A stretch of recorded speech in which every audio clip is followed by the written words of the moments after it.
I was looking at my bloody fingers and I was thinking to myself, am I like okay?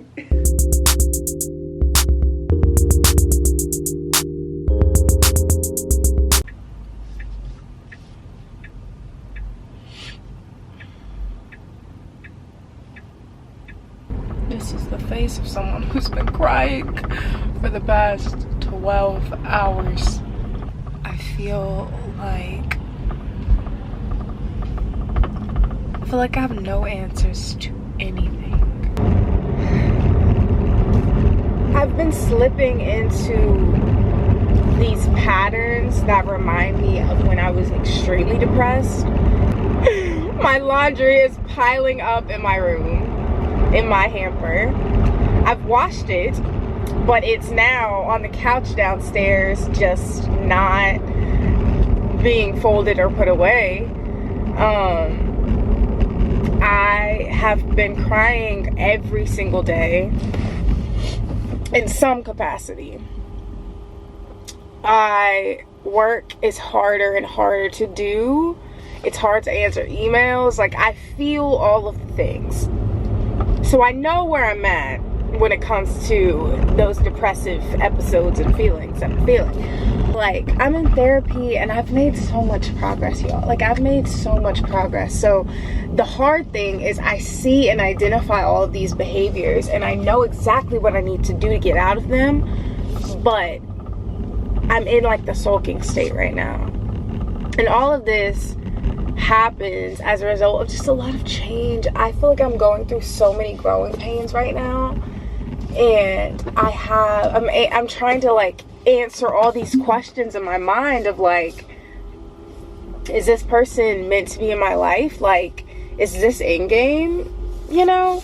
And there are very few people in my life currently that I'm just like, I know for certain they're endgame. But the people that I'm uncertain about, that uncertainty is so fucking unbearable. Every day I'm thinking about it and I'm like, what do I do about this? I talked to my therapist about it. I'm just like, I don't know. I fully understand that in life and when you get older, your relationships with people change, but it's just, I guess no one really talks about how difficult that shit is. And I'm struggling a lot because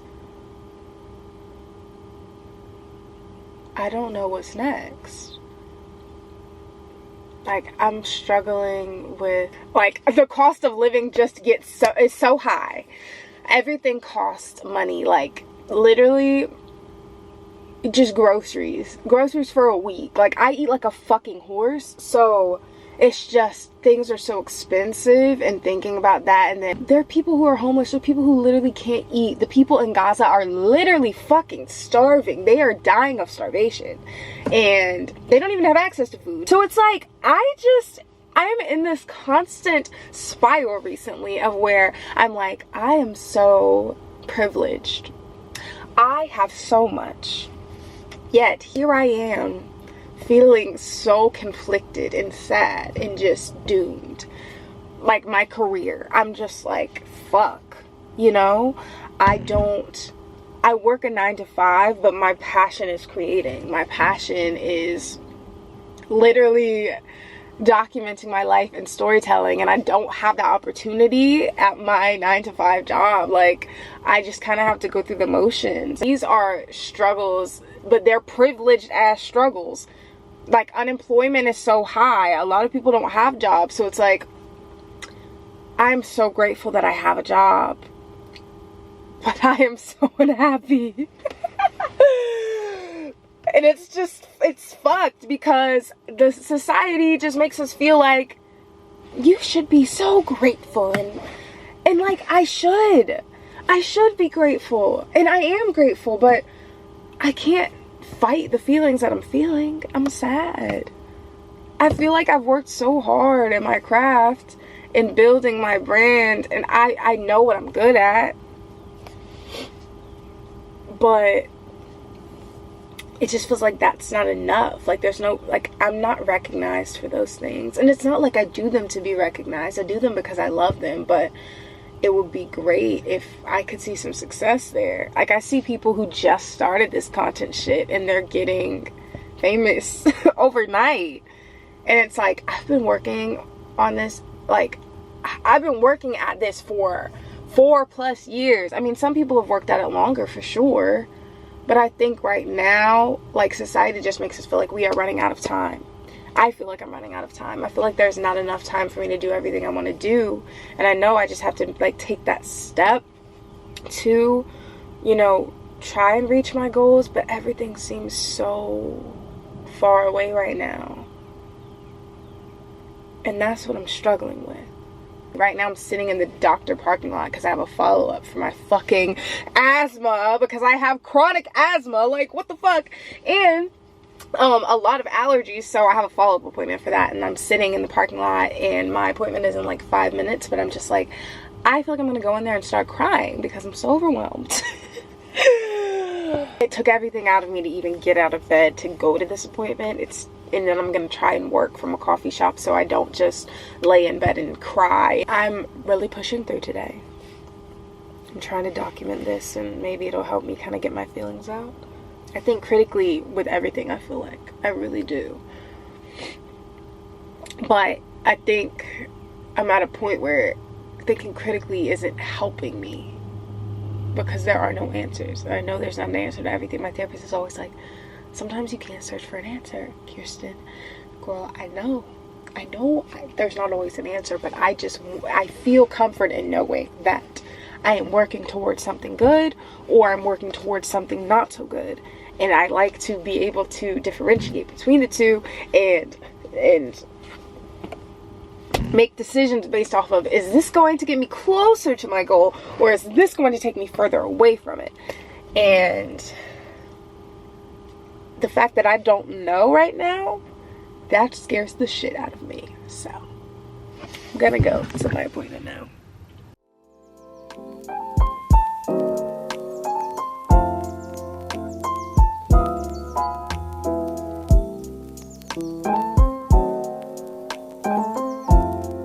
Everybody clap, I went to the doctor.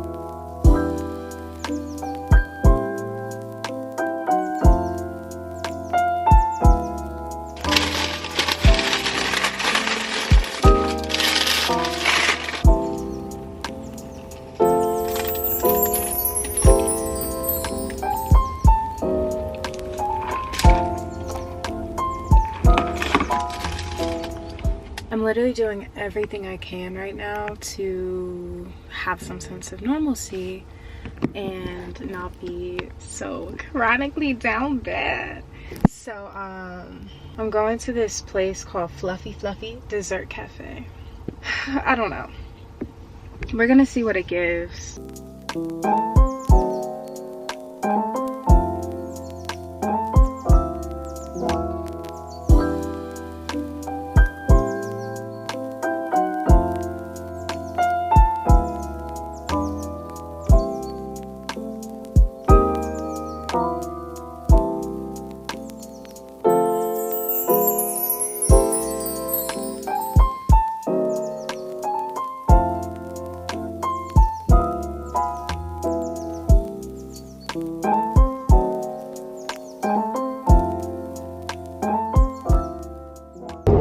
I went to the grocery store because I really needed some food, because I haven't been eating as much as I typically eat because a bitch has been sad. Groceries are fucking expensive, like I mentioned before, and if I don't need it, I tend to not get it, and I try to like only get as much as I know I'll eat, because, you know, I don't like to be wasteful. And I had just run out of food, really. So I hadn't really been eating even when I got those little hunger moments. I just haven't had much food to eat, so I'll kind of eat little snack items like some carrots and some hummus, like rabbit food, for real.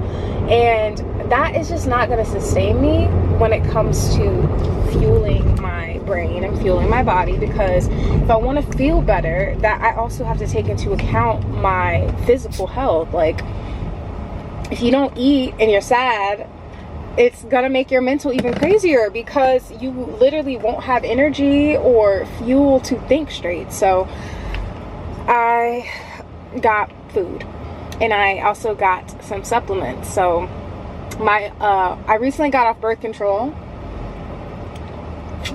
It was a goal of mine for 2024, simply because I want to be more in tune with my body. I have been on birth control for so long, and I just want to feel more connected to my natural body and hormones and just the way that my body works. And I don't feel like I can have that on birth control.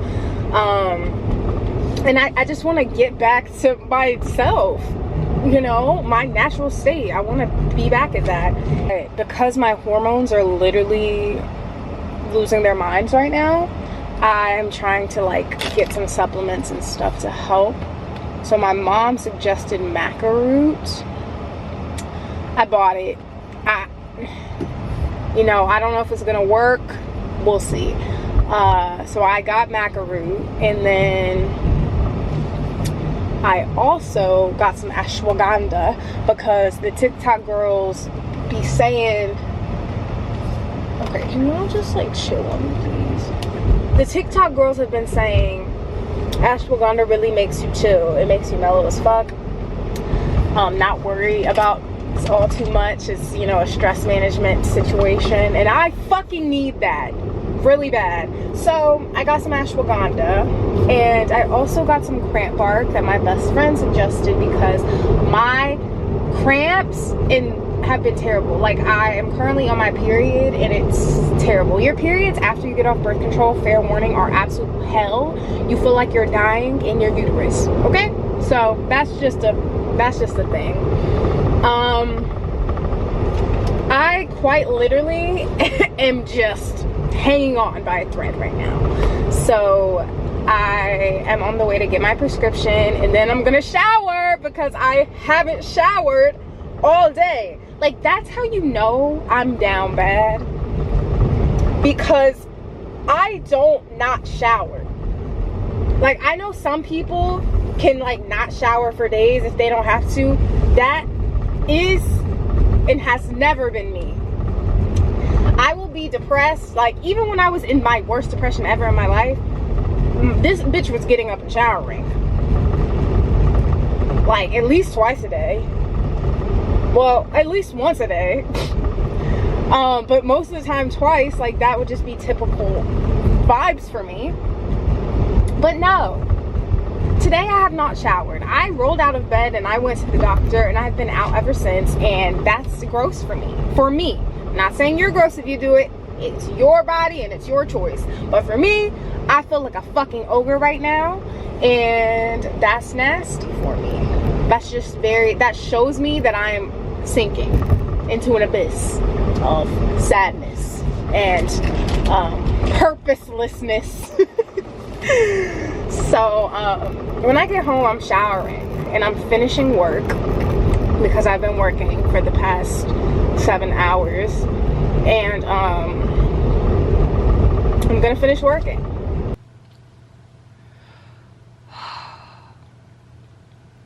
So I showered, and I'm washing my face, I'm washing my body.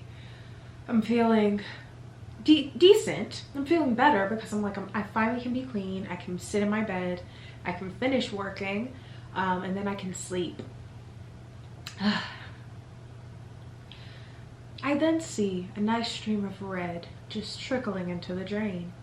And I say, where is that coming from? I'm feeling my face, and I get to my nose, and I look at my fingers, and I say, blood everywhere. Everywhere. My fingers are just... So I'm holding my nose, and I'm like, I don't have anything to fix this right now, so it's just dripping. And I had to essentially plug my nose up with a tampon. This is the second tampon. And now we're here. I was looking at my bloody fingers, and I was thinking to myself, am I like okay? So now I'm gonna try my best to get my life together. if that can happen. But I know that life gets better. I know these are just moments in time that will pass. But right now, the moment in time in question is shit. Will we overcome it? Yes, we will. But as of right now, I think I'm gonna cry some more. And I'm gonna take this bloody tampon out of my nose. And I might take a nap.